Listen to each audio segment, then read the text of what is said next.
I want to talk to you about what happened in the schoolyard with the school kids. I forgot to mention it. Anyway, Jet was standing up, and they're all standing looking because he's so tall anyway. And I told him, Jet, light your pipe, put your pipe.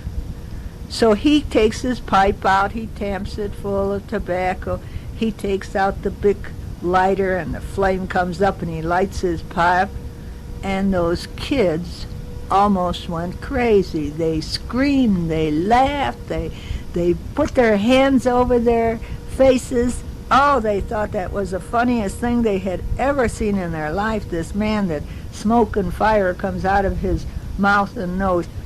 And the teacher said they have never seen a man with a pipe before.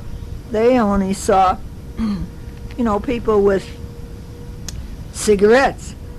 So that was fun. Then we went close by the crater. We went over, and it was called Kariandusi area, and it was a prehistoric site. And Dr. Leakey dug there in 1928. It was his site, and it was of Stone Age man and the Stone Age tools that he found there. It was wonderful.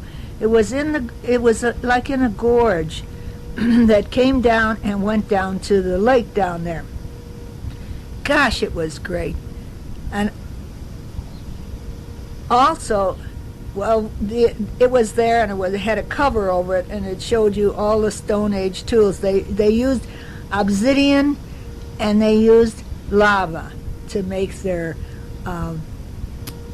spears and hatchets and cleavers and scrapers. And there was quite a amount there, but boy, it must have been hard to dig in that area. That dirt was like rock there. Also,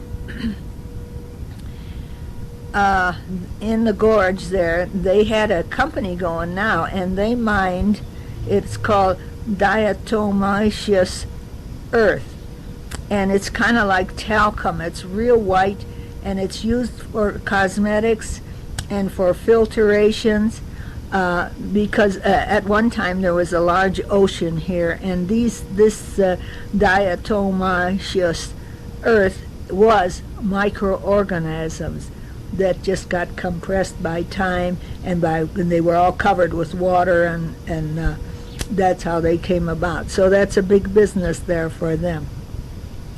Then we went on, and we went to the Delamere estate, and we spoke to a man there, Calvin Cotter, who was a consultant on preservation and conservation, and he told us how they're trying to cope on the estate with this huge amount of animals, and they have the cattle that they sell is the best cattle in Africa.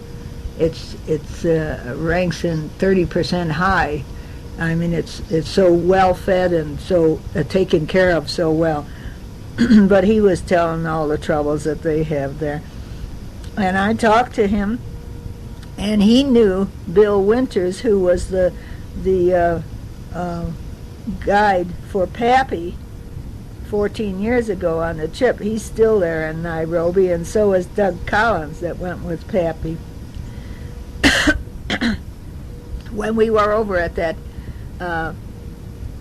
prehistoric site, some kids came out of the house. The man came out and guided us, and the kids came out, and I was giving each kid, one little thing, and I had one whistle, and I blew the whistle, and the kid, his eyes all lit up, and I gave it to the oldest one. Well, for the rest of the time that we were at the site, in the distance, we could hear that whistle going. He was the head kid there in that group. And the guide, he was asking me, where in America do they have these, the same thing from the Stone Age people?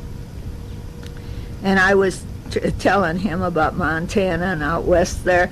And then I took out one of those little I have a little earth ball on a keychain that I give to some of the kids, and showed it to him and showed him, here's Africa, and here we came across the Bering States with the Stone Age people and came down here and so forth.